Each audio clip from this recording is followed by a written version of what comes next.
Hey everyone! Tonight, we're diving into something a little different. Not epic battles or buried treasures, but rather the simple, gritty experience of stepping into an ancient Egyptian bakery at dawn. Picture yourself in Thebes or maybe another bustling city along the Nile, where the ovens are warm and the air is filled with the comforting rumble of hungry stomachs. The scent of yeast and smoke mingles in the air, cutting through the morning chill, reminding you just how serious these bakers were about their craft. Even if it meant working in a cramped, hot mud brick room. Take a moment to breathe it all in as you settle in, and if you're enjoying the vibe, give a thumbs up to the video and think about subscribing if you feel inspired. I'd love to know where you're tuning in from right now and what time it is, so drop a comment below. Now let's create a cozy atmosphere. Dim those lights, maybe flick on a fan for a little background hum, and let's start our journey. As the sun rises over the Nile, the river glimmers with a soft pink hue, and Thebes is just beginning to stir. While poets might wax lyrical about the lotus flowers opening up with the sunlight, you, my friend, are headed straight to the bakery. A small workshop tucked between houses and market stalls that gives off the rich aroma of civilization. The bakers, already up before dawn, are working hard. This isn't about artistry, it's all muscle and sweat. Stepping inside, the warm air hits you with scents of yeast and a hint of smoke, along with a layer of coarse stone dust that tells you it's a working environment. The floor is covered with bits of husked grains, and the walls bear the marks of years of toil. A baker glances your way, his hands busy pounding dough that looks tough enough to fight back. Nearby, others are grinding grains using querns, those handheld stones that create a rhythm of their own, almost musical, though their arms will take a beating from that repetitive task. It's a tough job, and historians still debate how the gritty bread affected the dental health of the ancient people. Those mummies we've discovered are definitely lacking that bright smile. As you watch, the bakers go through their morning routine, kneading and shaping the dough, turning it from a sticky mess into something resembling bread. You can almost hear them chatting about the water levels of the Nile or grumbling about the temple officials who'll come later demanding their tribute. The only soundtrack is the sound of hands on dough and the gentle grinding of grains, but oddly enough, it creates a lovely rhythm to their work. Looking over at the ovens, you see the glowing embers, shaped like massive clay pots cut at an angle, waiting to welcome the discs of dough. Interestingly, some scholars argue over whether these ovens were inspired by techniques from neighboring regions, or if they were entirely unique to Egypt. Either way, standing next to one now, the heat is like a wake-up call, as if someone just popped open a car hood on a hot summer day. One fascinating fact stands out. In ancient Egypt, bread wasn't just sustenance. It was currency.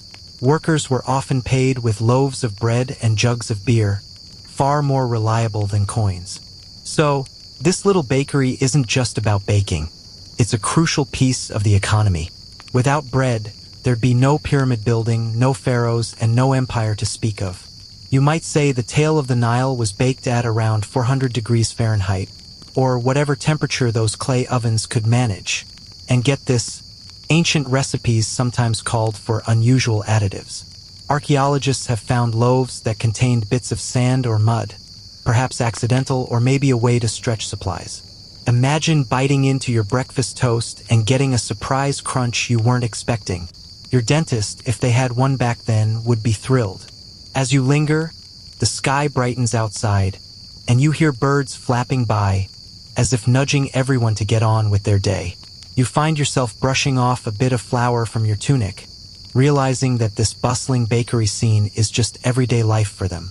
The continuous routine of kneading and baking drives their society forward.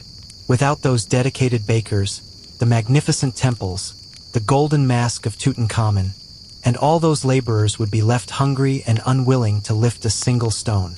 Perhaps you smile to yourself. A bakery like this tells a peaceful story.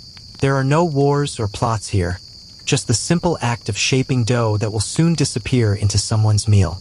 The only rivalries might involve who's the fastest at kneading or whose batch has the unfortunate misfortune of burning on the edges. As the city wakes up, oxen mooing and fishermen starting their day, you hang in the shadows of the bakery, savoring the calm before the daily rush begins. As you step deeper inside, your gaze is irresistibly drawn to the corner where the real magic, or perhaps the true toil, happens. The grinding of grain. Gone are the days of neat little bags of flour from your modern grocery store. This is a raw, gritty practice. Instead, you find two heavy slabs of stone, a sturdy base and an upper hand stone that someone must relentlessly shove back and forth. You can practically feel the urge to drop down to your knees, gripping those rough edges, and start the laborious motion. Within seconds, your arms burn, your back protests, and it hits you. This is the ancient version of an all-day workout, except here your membership fee is your very survival. The grain, usually emmer wheat or barley, flows into the groove of the base stone, golden kernels scattering under the weight of the upper slab. Flour doesn't just appear. It emerges in small, powdery size, floating up in tiny clouds that quickly lodge themselves in your nostrils. You cough, crinkling your nose as the baker beside you breaks into a grin with his flour-streaked face, sharing a universal look that seems to say, "Beginner's mistake." The air in this grinding corner clings like chalk dust in a classroom, refusing to settle, coating every surface with a thin layer. It's dusty, labor-intensive, and oddly mesmerizing all at once. Archaeologists studying skeletal remains from workers' villages near Giza have noted a telling sign: worn-down knees and spines, testament to those endless hours spent hunched over grinding stones. Add to that the multitude of tiny cuts from chaff and the settling dust in the lungs, and it becomes clear bread wasn't merely daily bread. It was a daily struggle written into the very bones of these laborers.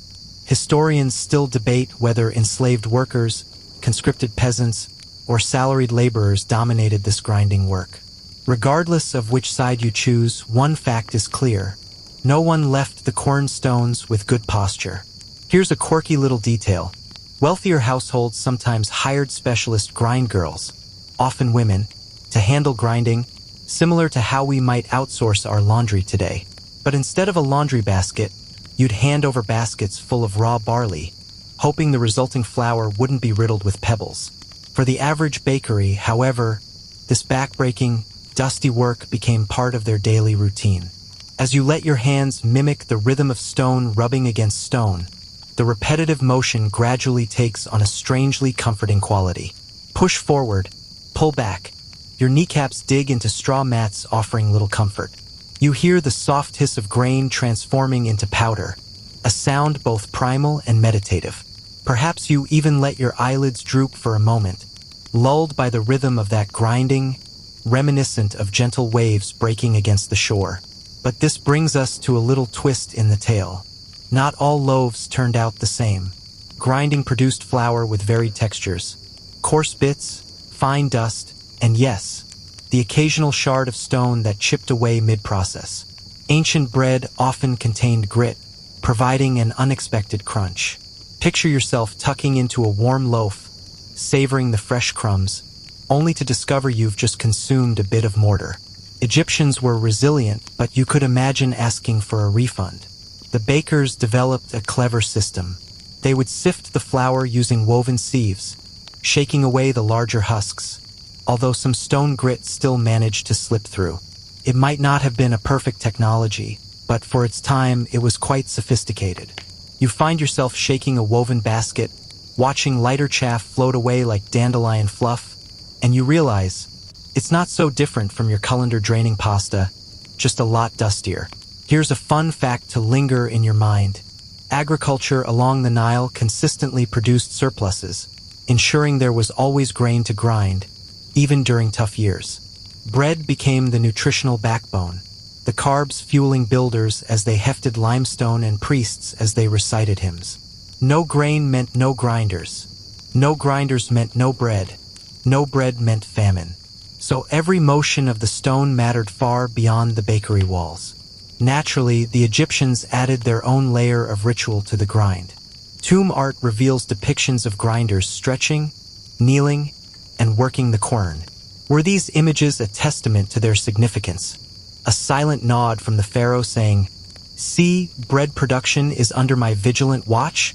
Historians still debate whether these painted figures were real servants or idealized versions meant to serve as eternal bakers in the afterlife. As the flour begins to mound higher, You can almost feel the urge to run your hand through its soft pile. It clings to your skin, grittily delicate, with a faint scent of the open field. The bakers shift baskets, pour in more kernels, and start another round. Their chatter rises and falls, punctuated by sneezes as tiny grains of dust tickle their noses. The rhythm takes over everything. Push, pull, scrape, pour. Keeps going over and over until the grain. You step away from the grinding corner, brushing flour from your chest. That's when your gaze drifts to the baskets, not just a way to store ingredients, but a vital part of the whole baking process. Forget the high-tech scales and digital displays. Here, in this bustling bakery, accuracy comes down to woven containers made of papyrus reeds or date palm fibers, each carefully filled with scoops of grain. Leaning closer, you can feel the texture of the tightly woven reeds beneath your fingers, ridges creating a pattern akin to nature's fingerprints. A nearby worker dips his hand into one, lifting out a mound of barley and leveling it off with the edge of his palm. This isn't random. The ancient Egyptians established units of measurement like the hecate, about 5 liters, that determined exactly how much grain was needed for each loaf. Instead of consulting a celebrity chef for recipe precision, they relied on the dependable sizes of their baskets. It's amusing to think that ages ago, civilization hinged on these simple containers that held just the right amount of barley. A cheerful voice calls across the room, counting the scoops being poured into storage jars in a light, sing-song manner. The counting rhythm mingles with the backdrop of Quern stones grinding nearby, lending a comforting soundtrack to this bakery's early morning bustle. While some might not find this accounting thrilling, there's something oddly reassuring about witnessing people maintain order in a world so defined by the chaos of flour. Historians debate whether bakers maintained standardized measures across every city or if each household had slightly different basketfuls, consistent only within their individual communities. Regardless, it quickly becomes apparent that measurement was as much about trust and routine as it was about accuracy. When everyone's livelihoods depend on careful rations, your wages, your offerings, your blessings, you certainly don't want a baker improvising on portions. As your eyes explore the collection of baskets, you spot a curious detail. Some are dyed or marked with colored thread, ensuring that even in the low light, bakers can tell them apart effortlessly.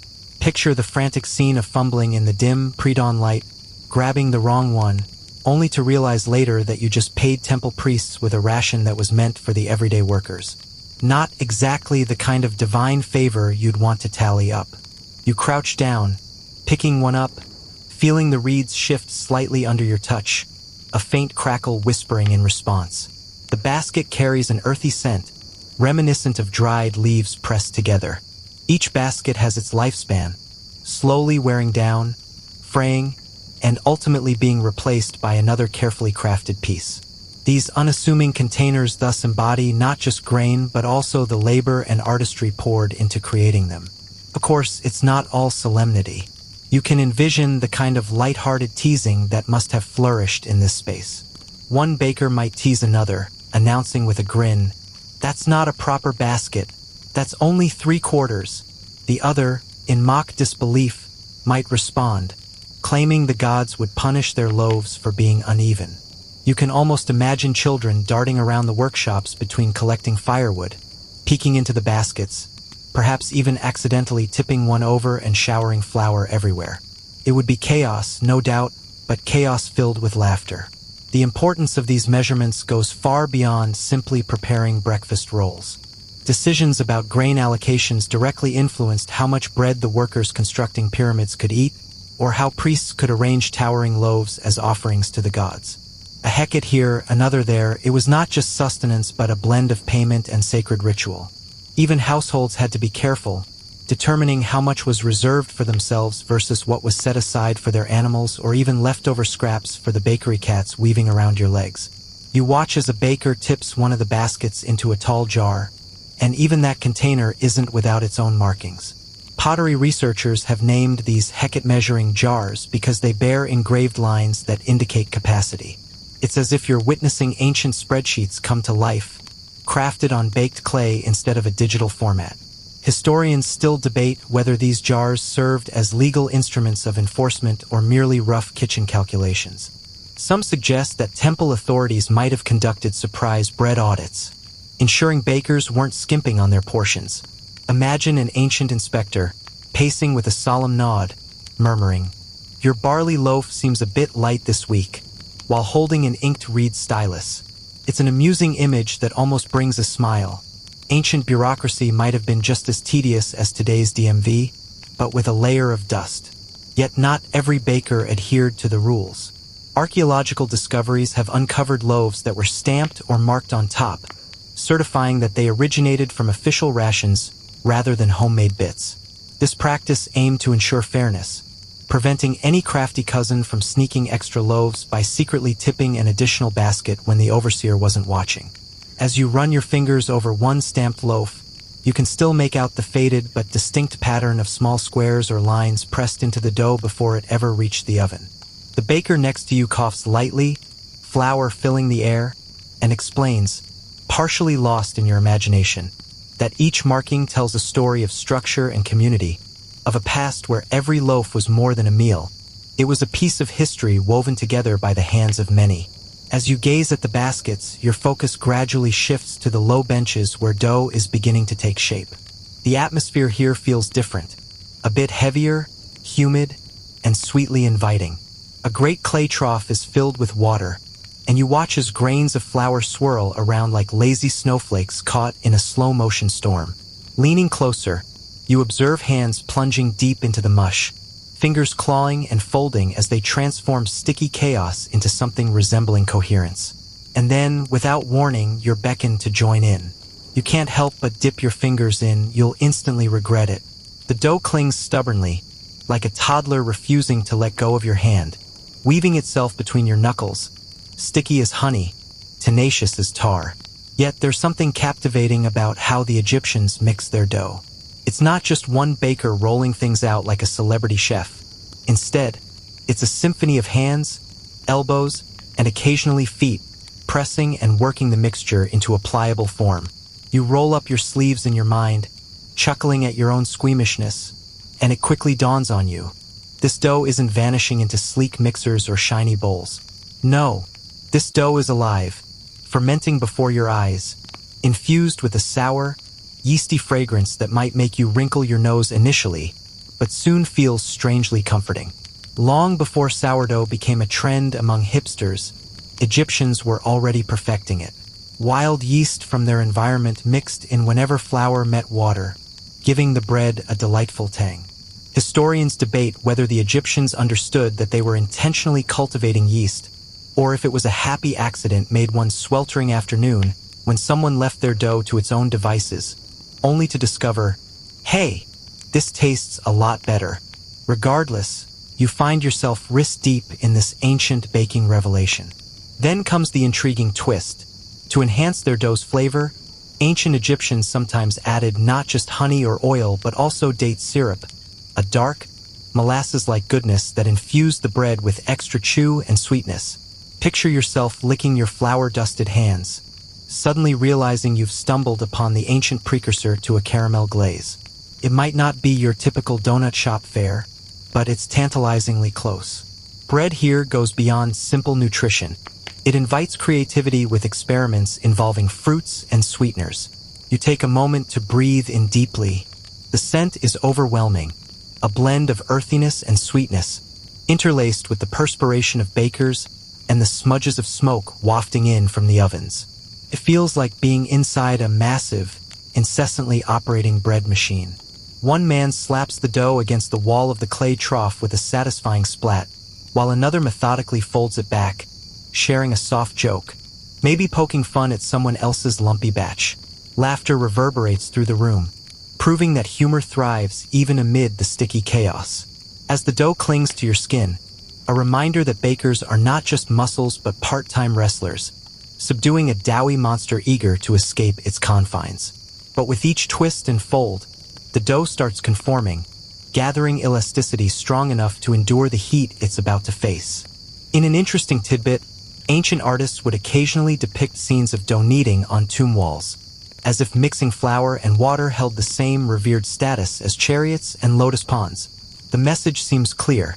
If you want to achieve eternal life, you'll need someone kneading dough alongside you in the afterlife.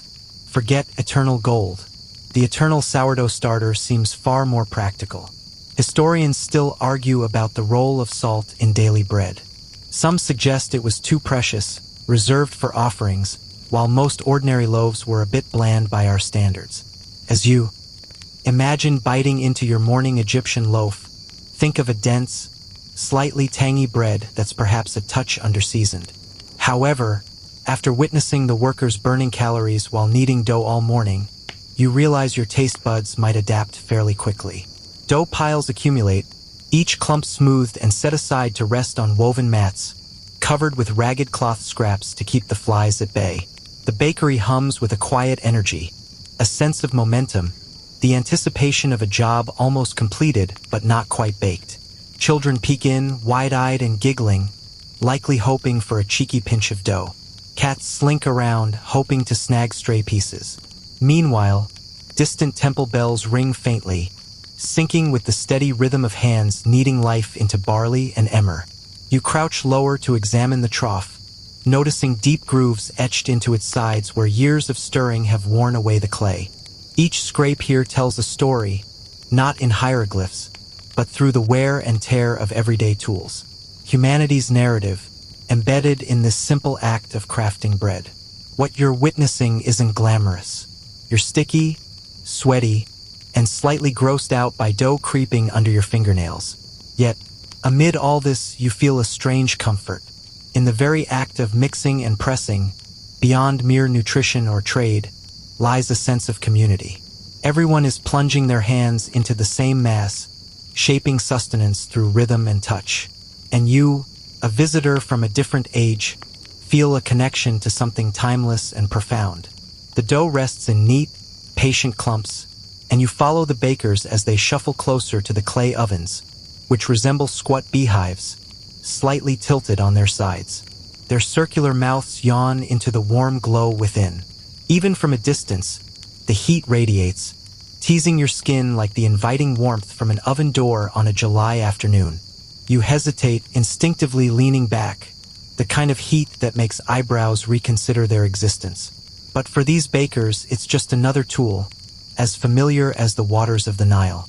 One man crouches beside the fire pit, gently nudging the embers with a stick. No sophisticated iron grates or propane tanks here, only the organic control of where the hottest coals rest. He shifts them subtly, as if conducting a symphony, except instead of violins and trumpets, he orchestrates fire and smoke. The thought strikes you, civilization itself hangs on his decisions. Too many embers, and you end up gnawing on charcoal. Too few, and you're stuck with raw dough. Historians are still divided on whether these ovens were standardized across Egypt or creatively improvised by region.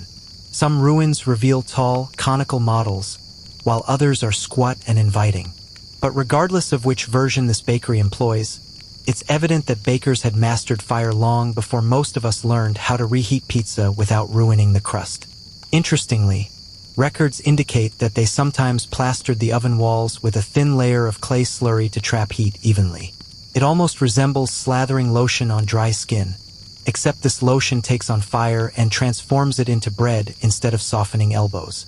The bakers who managed this technique seemed to be the stars of their neighborhood, known far and wide for their loaves that emerged with a beautifully browned, mellow crust. You lean in closer, intrigued, watching as someone slaps a disk of dough directly against the oven's inner wall. It clings there, surprisingly, like an edible magnet, while the furnace breathes hot air around it.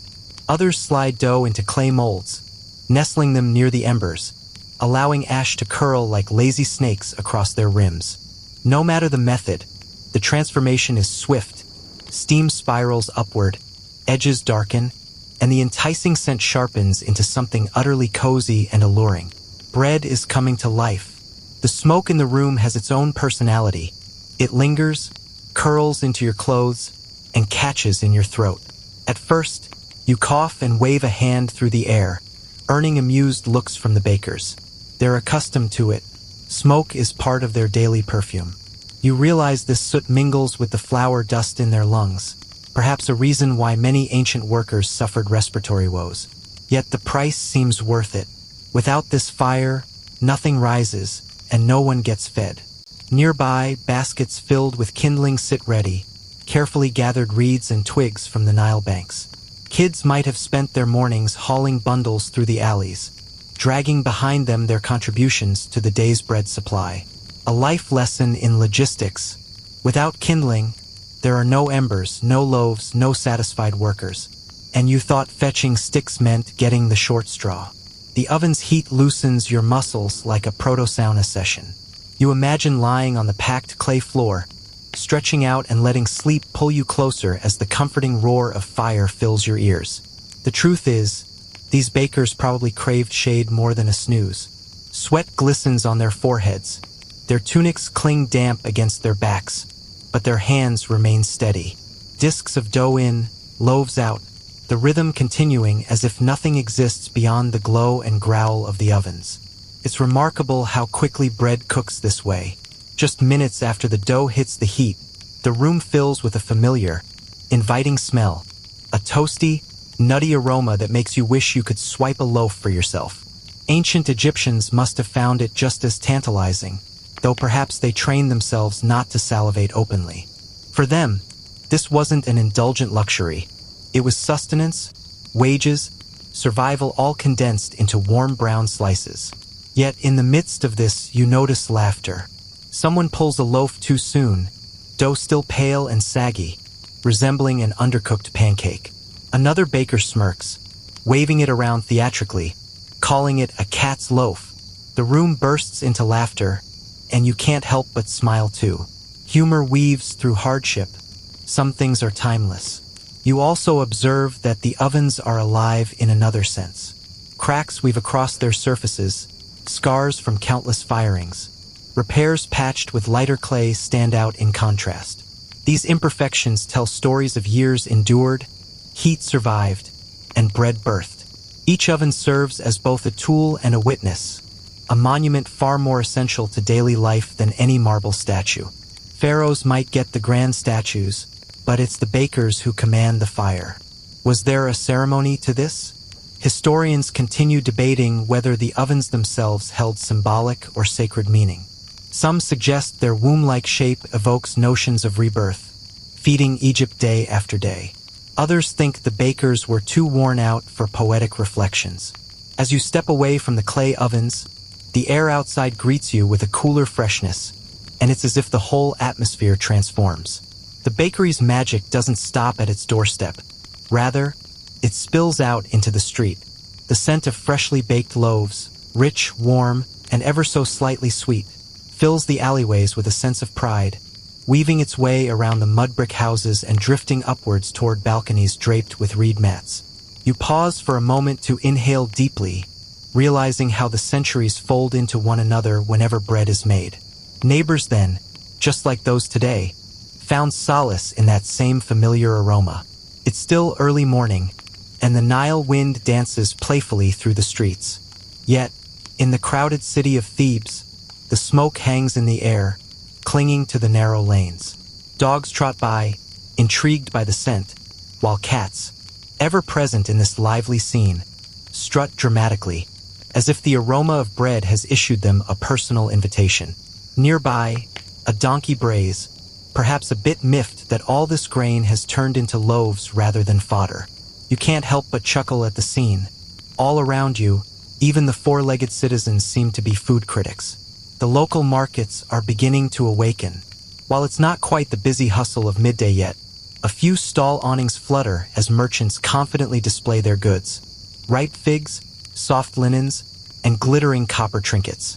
You wander along, the smell of fresh bread clinging to your clothes, realizing that you'll soon attract quiet recognition. That one must have just come from the bakery, a neighboring voice might say. The connection is as immediate as leaving a modern pizza parlor.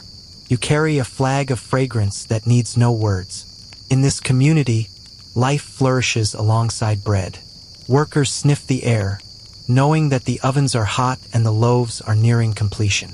Mothers call out to their children, urging them to finish their morning chores, promising a warm roll if they hurry. The rhythm you felt inside flows outward, pulling the entire neighborhood along in its current of flower and warmth.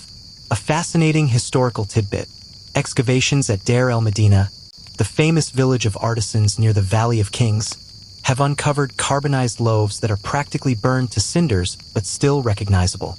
These loaves were shaped like little domes with a thumbprint indentation at their centers, not for ceremony, but as the actual bread that workers consumed.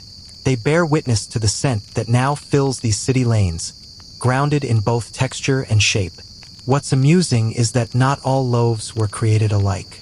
Some bakers ventured to add coriander or fenugreek seeds, along with other ingredients, creating distinct aromas that must have puzzled neighbors sniffing for their breakfast. That smells different. What bakery made that? You can picture children exclaiming as they playfully guess which bakery's batch is wafting through the air. It's a primitive version of Name That Tune, except this time, the melody is carried on the breeze. The market feels this unspoken competition as well. A woman selling dried onions shrugs as she watches potential customers hesitate, their noses in the air, drawn to the aromatic fog drifting from the ovens. She holds back a sigh, her expression hinting at the unspoken frustration of trying to compete. Bread wasn't just food. It was an enticing advertisement woven into the fabric of daily life. This comforting scent was inescapable, and who would want to escape it anyway? Historians continue to debate whether city blocks had regulated bakeries serving each household, or if families mainly baked at home with the occasional community oven stepping in. The evidence suggests both perspectives. But judging by the sheer strength of the smell wafting through the streets, you lean toward the idea that bakeries like the one you just left played a crucial role. There were simply too many loaves, the aroma far too intense. The buzz of anticipation in the streets couldn't be attributed to mere household baking. Children wander past, carrying little reed trays, sturdy enough for their family's portion. A baker's boy dashes out from the bakery just behind you, balancing a tray of warm bread like it's a prized treasure. Passers-by stop mid-stride, captivated as they watch the steam rise. The boy beams with pride, eager to deliver his load to the square. You can't help but smile at the thought. Delivery drivers in ancient Egypt weren't trucks or mopeds. They were nimble children with baskets and strong legs. Even more delightful, inscriptions at some workmen's sites hint at jokes or notes that reference the smell of bread. Scribbles on limestone chips mention the baker's corner or sketch rough loaves. It's like the ancient equivalent of posting a meme about a new bakery opening down the street, showing how humor and daily life transcended the dusty walls of their world, preserving little snippets of gossip for the ages. As you stroll further, each breath blends seamlessly with comfort. The scent of bread evokes something deep within, softening the heart and slowing the mind. You think back to the pharaoh, feasting with elaborate dishes. What could be more grounding than sharing the same warm bread that his workers enjoyed? Bread was the thread that stitched together the lives of the elite and the laborers, the temples and the fields, the divine and the mortal. Meanwhile, the cats are ever watchful, weaving between your legs with tails held high and bright, expectant eyes. They, too, are attuned to the scent, hoping for a single careless slip that might drop a loaf at their feet. You can't help but smile. After all, somewhere, on a sandstone lintel, a carved cat lounges in comfort, while hieroglyphs nearby proclaim, "Bread is life." The smell of freshly baked bread still clings to you as you step back into the bakery, where a fresh batch of loaves has cooled enough to be handled. This is where things get real. Distribution. This isn't some fancy boutique cafe serving one overpriced roll at a time. It's a bustling economic hub, where daily rations must be bundled, counted, and certified before heading out into the lively world beyond. Big wicker trays span the floor, filled with loaves still steaming in the cool air. Some are rounded domes, while others take on the shape of long, narrow cones, each glistening faintly where the hot crust has cracked under the oven's heat. These loaves are not destined for leisurely breakfasts, but to fill the bellies of workers toiling along the Nile.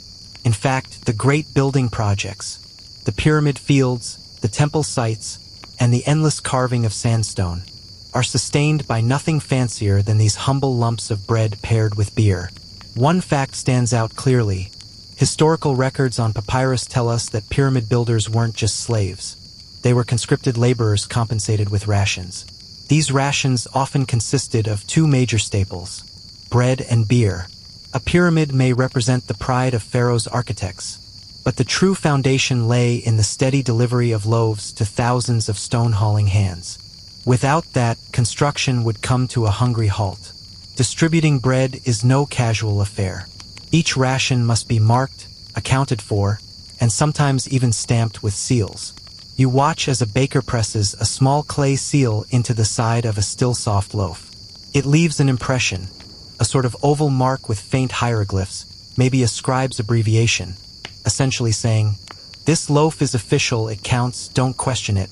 It's like history's edible version of a notarization. And here's a quirky little tidbit. Some seals bore symbols like birds or simple geometric lines, making loaves look less like mundane bread and more like proto-pastries with decorative flair. You smile at the thought of those ancient workers unwrapping their rations like kids at lunchtime, arguing over whose bread looked the coolest that day. "Oh, you got the falcon stamp? You're lucky." Historians continue to debate whether each loaf was carefully produced to identical weight or whether the system allowed for a bit of bakery sloppiness. Evidence suggests some variation. Some loaves are chunky, others smaller, but overall needs were met by the total volume. Imagine the grumbles. "Your loaf is smaller than mine." "Yes, but I got two." Ration equality has been a timeless issue. The process is meticulous. A scribe sits nearby, reed pen in one hand, scroll in the other, dipping it into ink as he tallies numbers. He's not here to knead or bake. His role is oversight and documentation, the ever-present bureaucracy of the ancient world. You tilt your head to watch him, amused that even in this grain-dusted heart of the bakery, paperwork reigns supreme. Suddenly, it dawns on you, bread lines may be ancient, but the red tape is eternal. Loaves are bundled into reed baskets, each lined with cloth for easier carrying. The workers hoist them with practiced effort, ready to transport them to staging areas outside the city. You picture the scene by the riverbank, rafts loaded with bread, drifting gently toward the grand sites where chisels ring and foremen shout.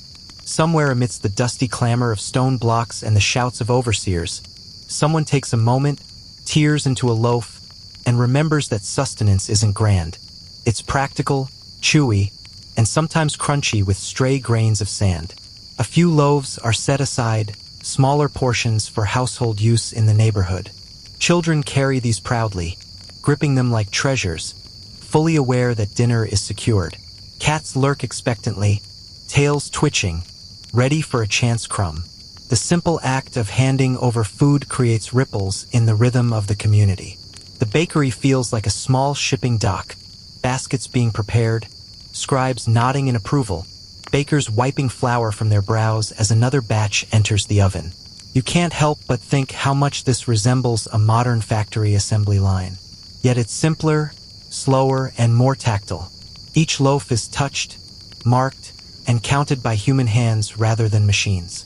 As you observe, that slower rhythm eases your thoughts into a softer state. One baker tosses a loaf to another with a cheeky grin, and when it thuds to the ground, everyone bursts into laughter. Bread may symbolize serious economy, but there's laughter even here. You find yourself smirking. Universal humor exists in all workplaces, no matter the century. Now envision the builder's camp. Loaves stacked high, workers tearing into them while brewing jars of frothy beer stand nearby. Bread crumbs scatter onto the sand, mixing with dust and becoming indistinguishable from the earth from which the grain came. The entire cycle closes in a poetic way. Grain transforms into bread, and then bread becomes part of the sand in both bellies and soil. Every bit of it relies on the rations prepared carefully this morning in the light of the bakery. You find yourself following one of those baskets filled with bread, not heading towards the workers' camps this time, but inward into the serene space of a nearby temple. The transition is immediate, akin to stepping from a bustling grocery store into the stillness of a cathedral. Here, the scents mingle in a unique way. Incense smolders in copper bowls along the stuccoed walls, rich and sharp, merging perfectly with the warm, inviting aroma of fresh bread. Your senses intertwine, caught between a sense of divine mystery and the comforting feel of a bakery, as if someone had burned frankincense in your kitchen while you were putting together sandwiches. At the far end of the temple, loaves are carefully arranged on offering tables made of smooth stone. They aren't just tossed there. They're placed with a sense of ceremony, stacked neatly into piles, some shaped into pyramids with the precision kids use when building with blocks. Temple priests glide by, their linen robes whispering as they handle each loaf with an almost reverent touch, treating it as something far more significant than mere food. Indeed, in this sacred space, bread transforms into more than just a staple. It becomes a gift, a prayer, and an offering steeped in cultural significance. The Egyptians believed their gods dined on such offerings, not by literally gnawing on hunks of barley bread, but by spiritually absorbing their essence. Leaving bread for the gods was akin to offering a piece of daily life itself, fostering the nourishment of the divine world alongside the mortal one. Watching these loaves being arranged with utmost care brings a realization. Those bakers, who have been laboring over querns and are dusted with flour just hours ago, are fueling the spiritual framework of the entire kingdom. Now, picture this. Archaeologists have unearthed offering lists from temples that go on for pages, filled with entries for bread, more bread, and yet again bread. It seems the gods had quite the appetite for carbs. Imagine scribes meticulously counting out 1,000 loaves to be offered for a single festival day, as if the deities had just completed a marathon and were longing for an extraordinary bread basket. Some loaves even received special treatment, sweetened with honey or sprinkled with figs, to mark them as higher quality offerings. A priest inspects one such loaf as it's carefully positioned near an altar statue, rechecking its alignment, much like one might fuss over the symmetry of throw pillows on a couch. Such gestures are sincere and deliberate, part of a well-rehearsed choreography meant to sustain cosmic balance, or ma'at. Scholars debate whether everyday Egyptians genuinely believed the gods ate these gifts, or if the rituals were more about symbolic redistribution, food blessed by the gods before being consumed later by priests or temple workers. Nevertheless, nothing went to waste. Should the gods spiritually bask in their celestial carb load, the priests would physically finish the offerings afterward. Even the leftovers from the gods played a crucial role in daily survival. As you take a step back, resting against a cool stone column, you observe how bread shifts from being just sustenance to a sacred act in the blink of an eye. It's astonishing how a simple loaf, crafted from just flour and water, can navigate both realms of existence, providing for the pyramid workers in the dust one moment while appeasing Osiris or Ammonius Ra in solemn grace the next. The priests quietly murmur prayers as the incense curls in the air. The statue's eyes catch the flickering light, seemingly approving their diligent work. The offering tables stand as miniature mountains of bread, small replicas of the grand pyramids outside. You can almost envision a god leaning down, inhaling the air with pleasure, perhaps even smiling faintly. After all, if you were divine, wouldn't you want your subjects to bake for you daily? 2. Amidst all this divinity, an intriguing detail comes to light. The bread loaves used in offerings weren't always full-sized. Often, miniature loaves, bite-sized and somewhat whimsical, lined the tables as well, symbolizing abundance without squandering vast amounts of grain. You find that oddly charming. A pint-sized loaf fitting into a divine spread, as if the gods were momentarily peeking into a doll's tea party while still receiving their due reverence. However, the act was anything but whimsical for those involved. It held gravity. The world's order rested on the delicate balance between human ritual and divine acceptance. Bread was much more than just bread. It was the pivot that connected your life with the gods' favor. If offerings fell short, famine wasn't merely a poor harvest. It was a rupture in the cosmic order, a divine sulking. Of course, there's an irony to consider. Outside, in dusty alleys mingled with smoke, children might be surreptitiously snatching loaves fresh from the oven while inside, temple guardians meticulously stacked them with solemnity. One impish bite hastily taken, one ceremonial loaf precisely placed on an obsidian table, The spectrum of bread stretched from mischievous to sacred, all within just a few steps. The air inside the temple feels thick and serene, pulling you into its layered fragrance. The priest's chants blend into a soothing background hum. The flames flicker faintly, lulling you into a trance. The piles of bread rest there, still and purposeful, and you find yourself settling into a state of calm. Like the loaves, motionless yet filled with hidden vitality, you allow yourself a moment of peace. Your gaze shifts from the solemn tranquility of the temple to a more vibrant slice of Egyptian life. The moments when bakers decided to get a bit adventurous. Bread, that staple of existence, the serious ration, the temple offering, wasn't always about survival. Every so often, someone thought, what if I throw in a bit of honey? And like that, you're welcomed into the sweeter side of the ancient bakery. In the back, a baker beams as he pours a luscious ribbon of date syrup over the dough. The syrup, glossy and dark, flows like thick molasses, folding into the dough, promises a loaf that has a delightful chew and an intriguing flavor. Nearby, another baker, humming softly, tosses a handful of dried figs into his mix. The aroma sharpens immediately, with the familiar sense of grain and yeast giving way to a hint of fruit. A fun fact from archaeological digs is that miniature honey cakes have been found in tombs, crafted into shapes like small pyramids or animals. These weren't just cute snacks.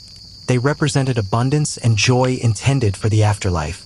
So, when bakers play around with honey, dates, or seeds, it's clear these sweets were more than just experiments. They were part of a cultural legacy, a way to intertwine life and death with a touch of sweetness. Here's a quirky thought. Some records indicate that bakers sometimes added coriander or sesame seeds. Coriander could make the bread taste more aromatic than sweet. Can you picture a worker taking a bite and giving a knowing look to his buddy? One might grumble, "It's bread, but it smells like my aunt's spice drawer." Experimentation, whether back then or now, has always been a bit of a risk. Historians are still debating whether these sweet or spice breads were common daily goodies or reserved for festivals and more affluent families. Some loaves seem too complex for everyday consumption. After all, who would waste dates in a laborer's lunch? But during festive seasons, temple ceremonies, or in the wealthier districts of the city, sugary treats and fruit-stuffed rolls were sure to shine. Essentially, the concept of dessert existed thousands of years before anyone had ever heard the phrase, death by chocolate. One baker here shapes a piece of honey bread into a small cow, chuckling as he places it among the other creations. Maybe it's for a ritual meal, or maybe it's just his way of amusing his comrades. You can almost hear the collective sighs. Really, Senu? Another cow loaf? There's humor kneaded right into the crust. The air around you is intoxicating.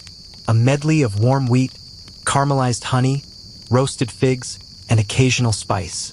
It's almost surreal, creating a bakery aroma so rich that you wonder how priests could concentrate on sacred offerings with such delightful scents wafting nearby. Envision a scribe scribbling notes, stomach rumbling during prayers, desperately trying not to swipe a honey cake from the temple table. Yet, it's easy to imagine that people couldn't resist sometimes. Sweet bread wasn't merely for admiration, it was devoured eagerly. Families might save ingredients for a small celebration and bake a batch of honey cakes for a child's birthday. Farmers could trade their onions or garlic for sesame seeds to season their festive loaves. The possibilities stretched wide, limited only by creativity and what was available in the pantry. One amusing find from digs showed that certain sweetbreads were shaped in molds resembling animals or geometric designs. Talk about personalized baking. Each mold left behind little impressions, making sure that the gods, guests, or simply hungry kids received something as visually appealing as it was delicious. No extravagant icing or sprinkles were necessary. Imagination reigned supreme. As you wander among these bakers, it feels as though you're gliding through a showcase of history's earliest bakery creations, each loaf slightly different from the last. Honey cakes gleam under the rays of sunlight filtering through the roof. The fig breads emit a sharper, earthier smell, and the coriander loaves boldly announce they're not for everyone. The atmosphere in the workshop is lighthearted. People banter, not just experimenting with flavors but with pride. Wait until you try mine. One whispers, eyes sparkling with excitement. Another pretends to swoon dramatically. Ah, the loaf of the century. You start to realize that bread wasn't always a chore. It could be joyful, hopeful, and playful. A rhythmic energy builds. Laughter mingles with kneading, the sticky sound of dates getting mashed into dough, and the faint hiss of honey gently caramelizing on the sides of clay ovens. The tempo is lighter but steady. It becomes almost hypnotic. You find yourself intuitively connecting each sound, like melodies in a symphony.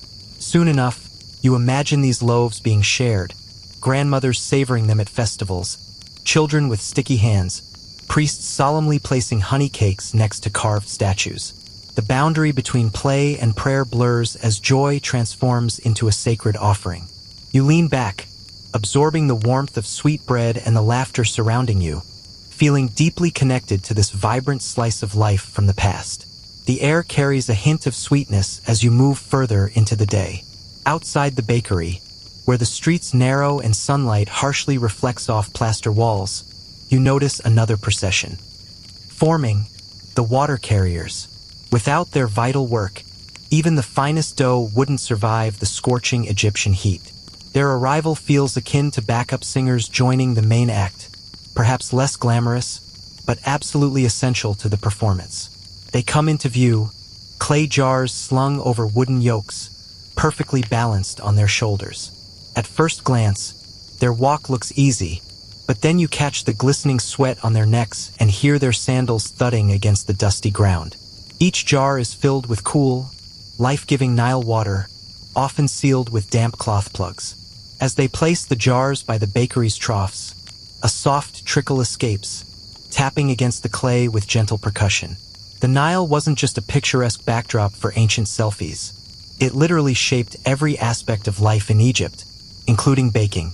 The annual floods nourished the crops, irrigation channels watered the fields, and now, those buckets are being set down at your feet to hydrate flour and help manage the heat of the ovens. You might think water tastes simple, but after a day tucked away in a smoky bakery, a sip from one of those ceramic jars is nothing short of life itself. Interestingly, water carriers sometimes sprinkled herbs or even natron, a natural sodium compound, around these jars to deter flies. Picture tiny reed bottles serving as bug sprays surrounding the bakery. When a carrier places a jar down, you may notice small branches fluttering from the bindings, sending pesky insects scattering for a moment. These little tricks of the trade transformed daily toil into something more manageable. Historians debate whether these carriers were paid workers linked to temple granaries, or if neighbors shared shifts hauling water from the Nile into the bustling heart of crowded neighborhoods. Either way, they were an essential part of the equation, like an ancient version of DoorDash delivering essentials instead of fast food. One unfortunate truth, though, the water didn't always arrive crystal clear. Mud, reeds, and sometimes even a visiting tadpole could make direct gulps from the Nile a risky choice. However, for mixing dough, cooking, and cooling ovens, it was abundant and necessary. The atmosphere becomes lively as the water carriers exchange friendly greetings with the bakers. You watch one of them dip a wooden ladle into a jar, pouring water into weathered troughs where remnants of flour and yeast have gathered. The sound is soothing, slow sloshes and little splashes echo, almost as if the Nile itself has found its way into the bakery. The rhythm is enchanting enough that you could easily drift off just by listening. Children playing in the street laugh as they race to catch splashes from the tilted jars. Cats lounge near the pools forming in the cracks of the clay bricks, and even donkeys prick up their ears, appreciating the welcome moisture on a hot day. While bread symbolizes life, it's water that brings a collective sigh of relief to the overall atmosphere. You take a closer look at a newly uncorked jar, noticing the beads of condensation on its surface. The moment the bakers mix it with the flour, a wisp of steam rises, adding a dense weight to the already heavy air in the kitchen. There's an unspoken rhythm to it all. The carriers must arrive at just the right moment. If they come too late, the dough dries out. If they're too early, the water sits stagnant. This delicate coordination resembles a dance more than a simple delivery. One baker splashes some water onto the mud floor, dampening the dust that had been swirling too freely. Instantly, the air feels a touch clearer, giving you the sense that the space has taken a deep breath of calm. You follow the cool touch of that splash, watching as the soil deepens in color under the droplets, the earthy scent mingling with the sharpness of yeast. These small acts, spilling water across the floor, become adjustments to the atmosphere like a primitive form of air conditioning. It's both ingenious and poetic. Let water settle the air. Gossip rises among the carriers, chatting about the current water levels of the Nile, perhaps ribbing each other over minor spills. You can almost picture them exchanging jokes, like, "At least my jar didn't end up feeding the goats today." Even amidst the hard work, laughter lightens the load. The arrival of water alters the rhythm of the bakery. Kneading resumes, albeit at a slower pace, as fresh troughs of dough come back to life. The fires ease a bit when carriers sprinkle water around the edges of the oven, protecting the embers while ensuring the walls don't crack in the intense heat. Balance remains the key. Just as bread sustains humanity and offerings appease the gods, water steadies the very air around us. Another jar is set down now, placed carefully beside the doorway, and for the first time you notice the fingerprints embedded in its clay. Potters fashioned these jars months earlier, leaving behind silent reminders of their own labor. Each jar represents a collective effort, created far from the bakery but crucial within it. It's a web of connections. Farmers plant, potters mold, carriers transport, bakers knead, and somehow society is fed. It's extraordinary in its simplicity. As the heat relaxes into a drowsy heaviness, you can't help but imagine dipping your hands into that cool jar, rinsing away the flour that coats your skin. The bakery's lively bustle settles into a comforting rhythm, and your gaze drifts to a quieter corner where family life organically unfolds.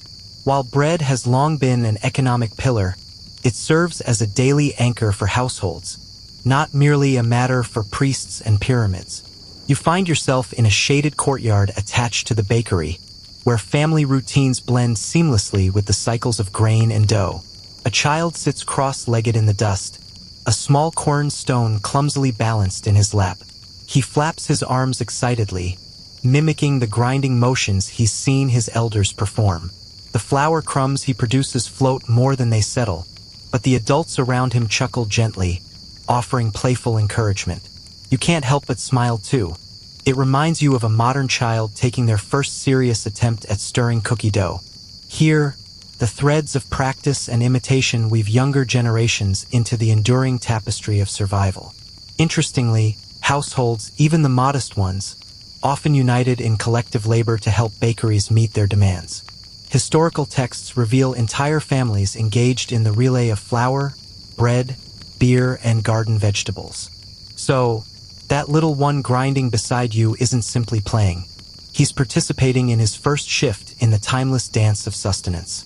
Amid this scene, an elderly grandmother leans on a cane, offering her commentary from the sidelines. Her role, though informal, carries the authority of wisdom, cutting deeper than any overseer's command.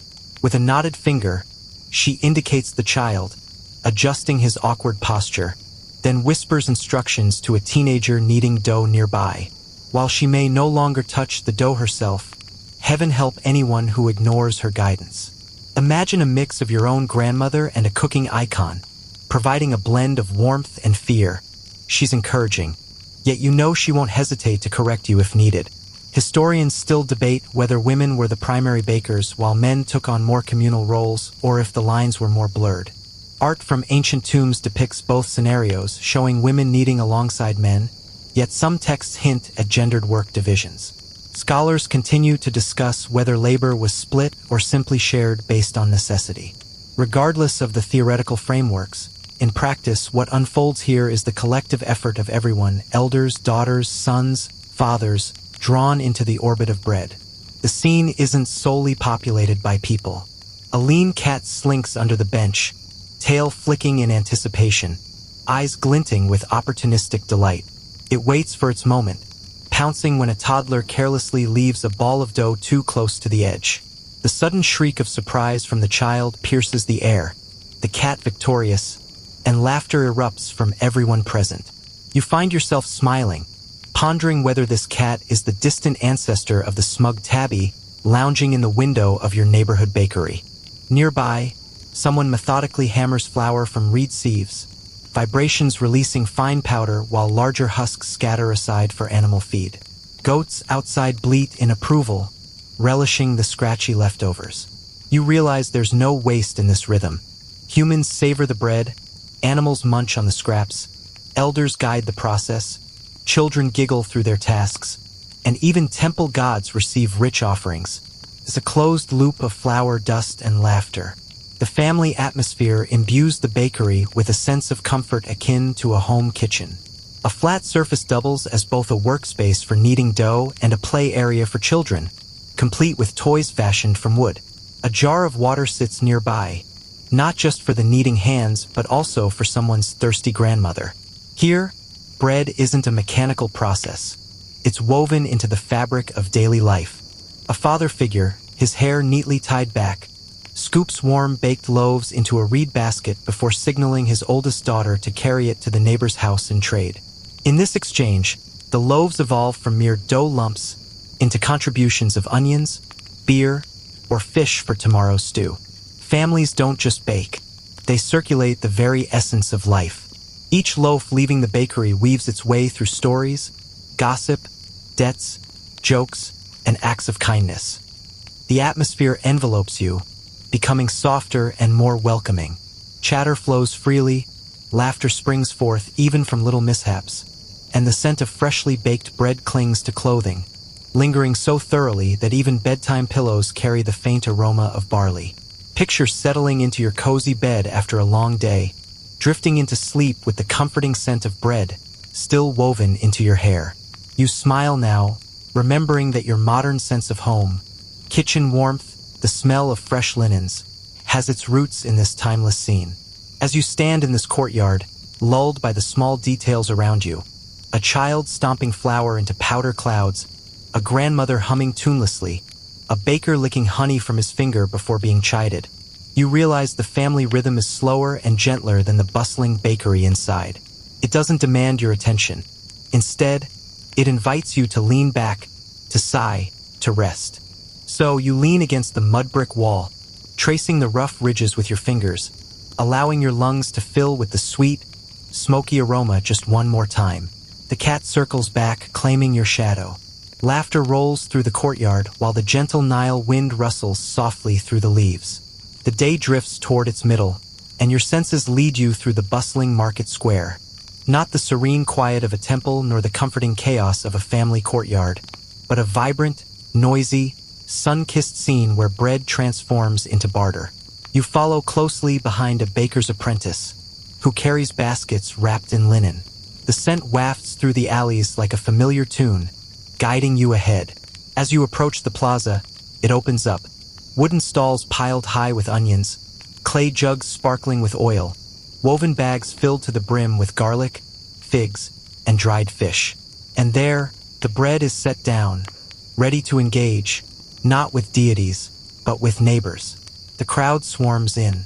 Workers step forward, hands stretching out, not coins jingling, but goods raised in exchange. 2 onions for that loaf, a woman calls out, waving her fresh produce. Nearby, a man raises a jar of beer, frothy at the top. His grin suggests bakers can seldom resist such offers. The rhythm is alive with bargaining. You hear bursts of laughter, playful groans, and animated exaggerations. Ancient Egyptians honed the craft of friendly haggling like seasoned comedians on stage. It's reassuring to note that bread's role in this exchange wasn't insignificant. Historical records from village account boards reveal bread was frequently traded for onions, beer, linen strips, and even services.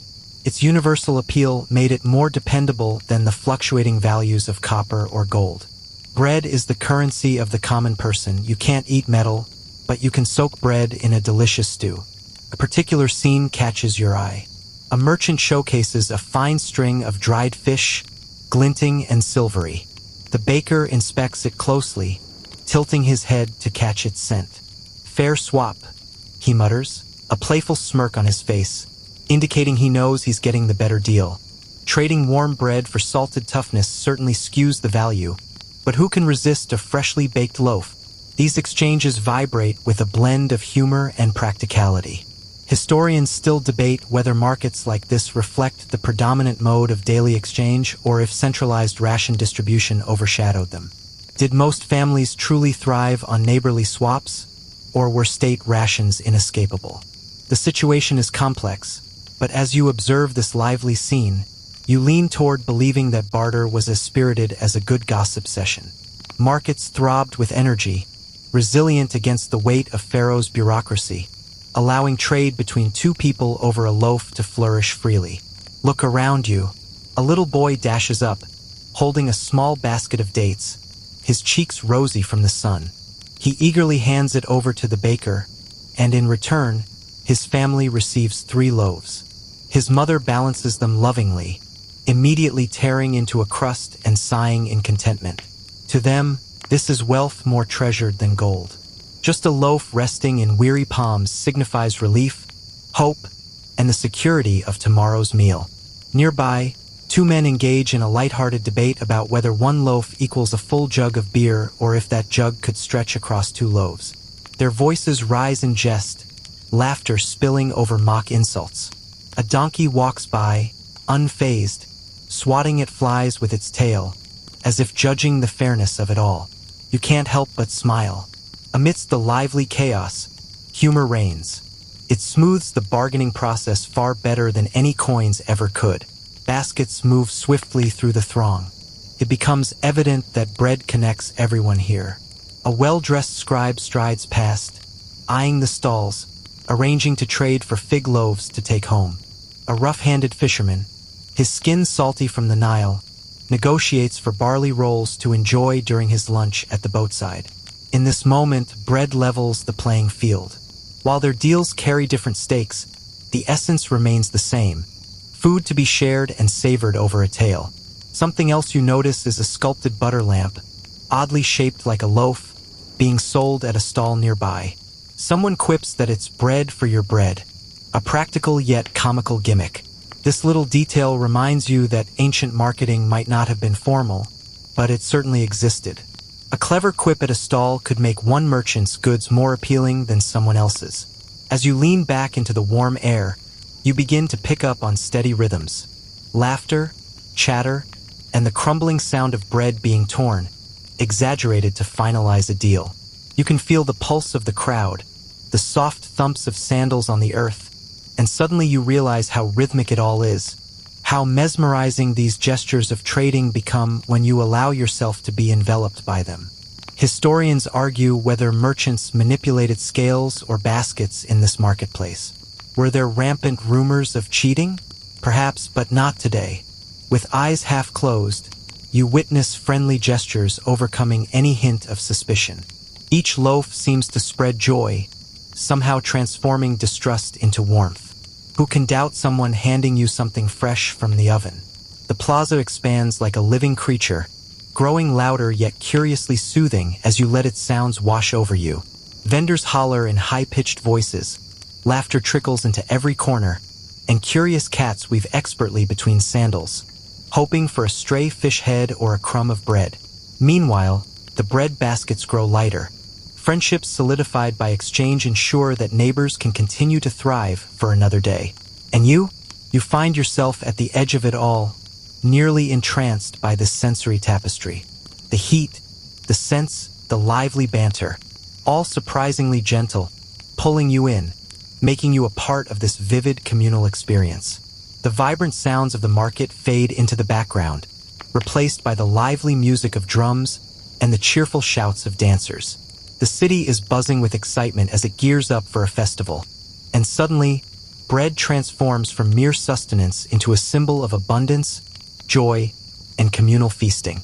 You catch sight of streets adorned for celebration, with awnings draped in garlands of lotus and papyrus. At the center of these preparations, bread towers high, a sight to behold. The scent is intoxicating. Loaves cooling on woven mats fill the air, while honey rolls shimmer like polished amber. Flat barley cakes catch the sunlight, resembling rows of shiny little shields. Adrenaline hangs in the air as bakers, working hard yet grinning, hurriedly transport their creations to long tables. Women bustle about with jars of beer, children giggle as they sneak bites, and musicians strike up hand drums, filling the atmosphere with a rhythmic energy that feels almost dreamlike. In ancient Egypt, festivals were not just about the celebration. They doubled as significant community feasts. Whether it was the Grand Opet Festival in Thebes, honoring Ammonius with impressive processions down the Nile, or smaller local celebrations marking seasonal floods, these gatherings showcase generosity on a massive scale, bread piled high, flowing rivers of beer. Festivals were for everyone, not just priests or the wealthy. These were occasions for whole neighborhoods to come together. Eating in unison became a sacred act in itself. And here's a fun little tidbit. Some of the loaves baked for these grand feasts were enormous, ceremonial breads shaped like giant cones, almost as tall as a child. While they weren't exactly easy to chew, they were a spectacle to witness. Picture bakers proudly hauling a massive cone-shaped loaf into the square, while the crowd gasps in awe and children stare wide-eyed. Truly, it was food theater in its finest form. Historians often debate whether every festival loaf found its way into the mouths of participants, or if many were merely charming offerings left on altars. Was the abundance genuine or mostly a display?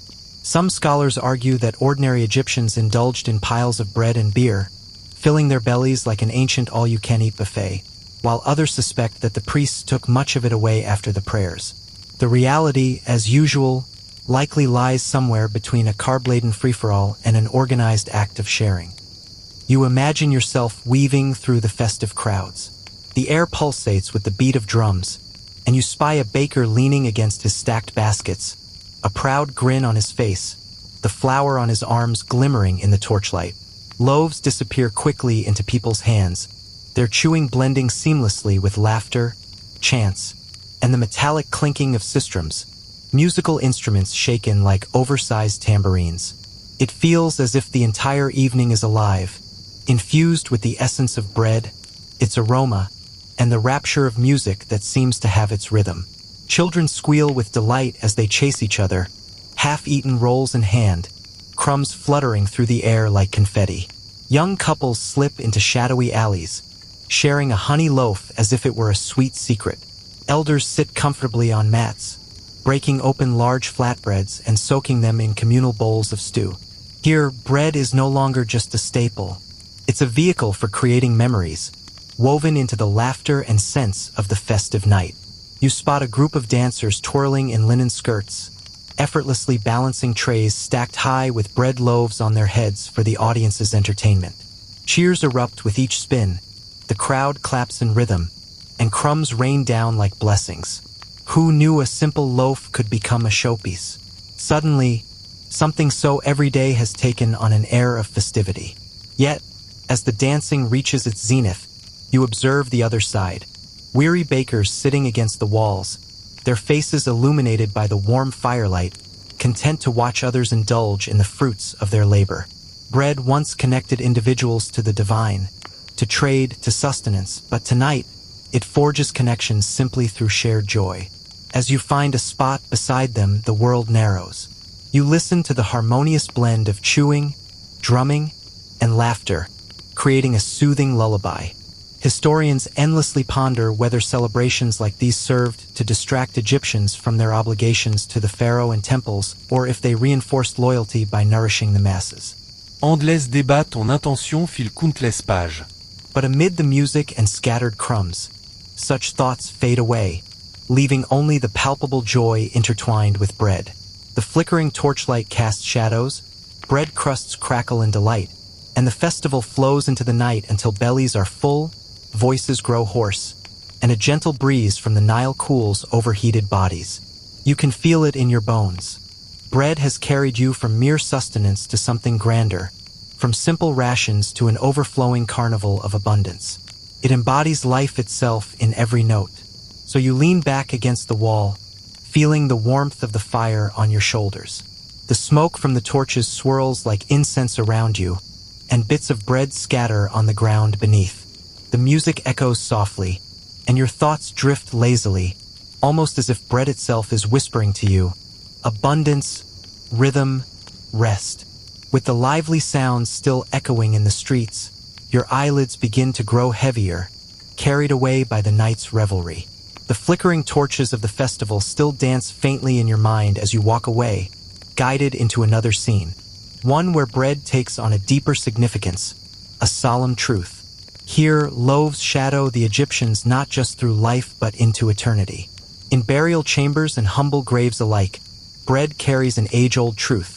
No matter how hard you try, your appetite remains a part of you, even in death. As you step into the silence of a necropolis, stone-cold corridors embrace you, and the air feels rich, suffused with fragrant resins.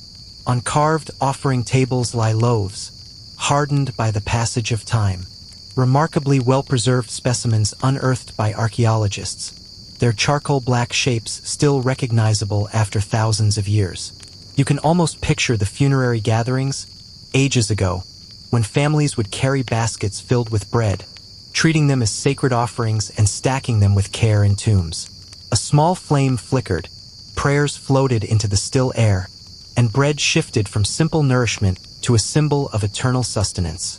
One striking detail emerges. Ancient Egyptian tomb inventories exhibit an almost compulsive listing of bread. No tomb, regardless of the wealth of its occupant, was deemed complete without some form of bread. Wealthy nobles requested towering stacks of loaves that were immortalized on their tomb walls beside jars of beer, while less affluent families would leave behind hardened rolls or symbolic clay replicas that resembled bread. After all, what good is an eternity if your stomach grumbles midway through it? Here's a quirky aside. Archaeologists have discovered small, cinnamon-colored clay figurines shaped like bread loaves in tombs, not of deities or people, but of loaves themselves. When families couldn't afford the real thing, they created miniatures as substitutes. Just imagine planning for an afterlife pantry. I may not have the real honey loaves, but here are 7 tiny clay ones. I hope the gods are okay with a little imagination. Historians still debate whether the actual bread buried was meant to nourish the spirit on its astral journey or if it served purely as a symbolic stand-in for sustenance. Did the Ka, the soul's double, ever snack on the real loaf nestled in the darkness? Or was showing the gods a clay model or a painted mural sufficient? Modern scholars nod, discuss, and shrug. Meanwhile, the Egyptians covered their bases by offering every possible version. Real food, artwork, miniature models, ensuring there was no chance of heavenly hunger. You feel the crunch of sandy stones beneath your feet as you follow the scene playing out in your mind. Families gather, whispering blessings to the deceased, ensuring their loved ones take along the same cycles of bread that sustained them in life. The laughter from bustling market days feels distant now, replaced with the soft sounds of quiet weeping, perhaps the distant notes of reed flutes. The loaves are not arranged for trade, not for meals, but as provisions for eternity's gatherings. You lean in close to a detailed wall panel. A painted scene captures women grinding grain, children kneading dough, men tending to ovens. The artistry reveals a bakery scene frozen in time, the way affluent nobles desired its preservation to extend into eternity. Its kitchen life highlighted as cosmic theater, preserved forever so that every sunrise, their Ka could feast symbolically on the loaf reborn in vibrant color. Think back for a moment to the sticky dough clinging to your fingers not long ago, or to the temple priests stacking loaves with careful attention. That same bread now resides in a quieter, shadowy room, patiently accompanying souls venturing into the field of reeds, the Egyptian paradise. There, sprawling fields awaited, ready to yield. And guess what was there at the end of a long day's labor? More bread. Paradise seems to come with a generous supply of carbs. One worker leans over to another, insisting that the bread for the dead must be flawless. No crax, no barnes, no messe flor daste. Here, bread is not about cost or trade. It's all about cherished memories made sacred. In that simple act, that deliberate care in crafting finer rolls for a funeral, you sense the profound weight of remembrance. It's not just about pharaohs. Even the everyday farmer, baker, or scribe deserved, in the eyes of their family, at least a single loaf for the eternal banquet. The quiet here is soothing. The chatter and transactions have faded away. No drums, no sly cat meows can be heard. Just stillness, with dim torchlight and the rich sense of aged grain and incense wrapping around you like a warm embrace. Your footsteps echo softly, reverently, as if you too are carrying bread into eternity. The tranquil atmosphere envelopes you, and you begin to ponder how nothing might be more enduring, more reliable than this cycle of grain to loaf, loaf to God, and loaf to grave. You muse to yourself, bread is a bridge across mortality. And in this realization, you let out a soft sigh, leaning back against the chilly stone, allowing your eyelids to flutter closed. Because eternity doesn't arrive with grand spectacles. It waits quietly, in the carefully placed loaves left in tombs, ready to nourish souls on their journey ahead. As you step away from the tombs and into the softening light of dusk, a serene hush embraces the streets. The sun is dipping toward the horizon, casting a golden glow that transforms the Nile into shimmering ribbons of molten gold. The bakery you revisited at dawn is now winding down for the day.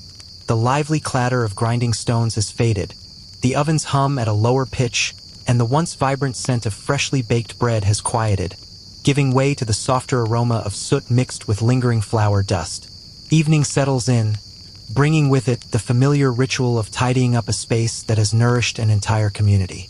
The bakers dutifully brush ash from the oven mouths, wispy clouds mingling with the last rays of sunlight. They wipe down worn troughs with cloths made from reeds, leaving behind delicate streaks on their surfaces. Children gather up baskets, now mostly empty, with just a few stray crumbs trapped in the weaves. You absent-mindedly trail a finger along the edge of one basket, brushing away the last remnants of the day's grain dust. The reeds feel softened from years of use. It's a strangely grounding act, this gentle sweeping of the day's remnants, echoing the soothing cadence of a lullaby slowly fading into a final note. Archaeologists at Amarna and other settlement sites have unearthed the remains of bakeries, broken pottery, mixing bowls, charred edges of bread, and even cleaning tools carelessly left in corners. These findings serve as poignant reminders that behind the grand temples and stunning frescoes lie the everyday realities of life, where the simple sweep of a broom and the storage of baskets were pivotal for survival. The evidence of these humble practices is as valuable historically as crowns and jewels. Yet, as the day winds down, amusing details come to light. A young apprentice, full of mischief, scrawls a playful doodle in spilled flour, a lopsided fish grinning back at the world. Another apprentice mimics the braying of a neighbor's donkey with cupped hands, sparking a wave of weary laughter amongst the workers who had been drifting off. It's not the raucous cheer of a lively festival. It's more like a shared chuckle born from exhaustion. Yet even weariness carries warmth. Historians still debate the ownership of these bakeries. Were they affiliated with the temples, run by state officials, or independent family shops serving the local community? Was this quiet bustle occurring under the watchful eye of a state scribe meticulously checking supplies? Or was it a cozy communal shop battening down before night fell? Regardless of who truly owned the place, the human elements endure. People wind down their day by sweeping, sharing jokes, and stretching tired muscles, independent of ownership documents long lost to time.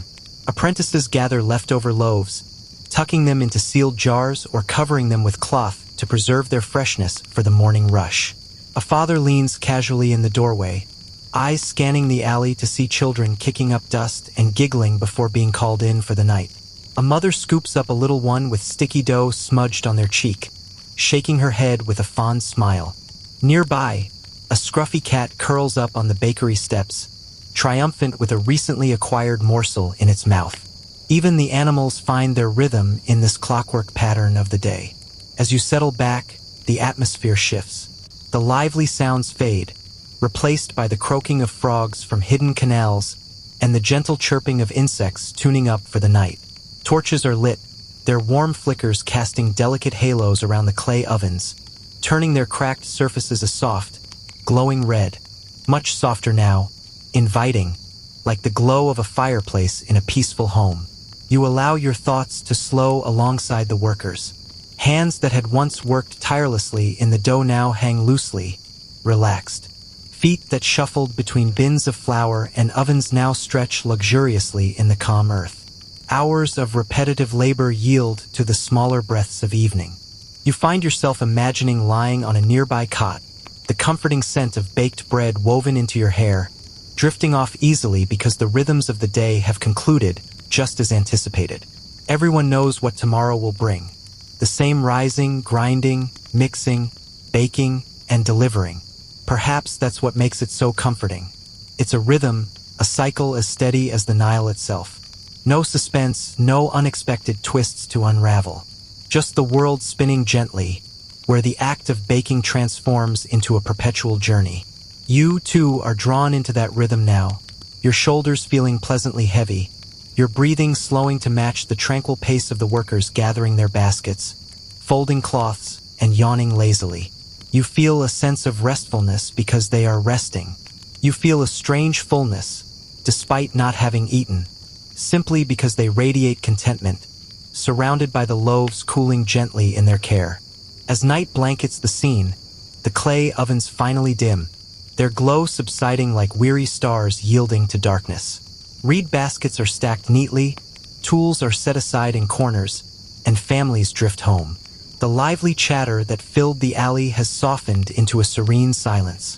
And amid it all, you find peace, slow and certain, enveloped in the quietest echoes of history. The exhale after a long day, the bread that is already baked, and the night that has settled delicately around you. The bakery has closed for the evening, and the surrounding night feels like a gentle embrace, drawing you up comfortably to rest. The ovens have ceased their roaring. They now quietly sigh with the soft crackle of cooling clay, allowing you to imagine lying nearby, basking in the warmth that lingers like embers glowing softly in the dark.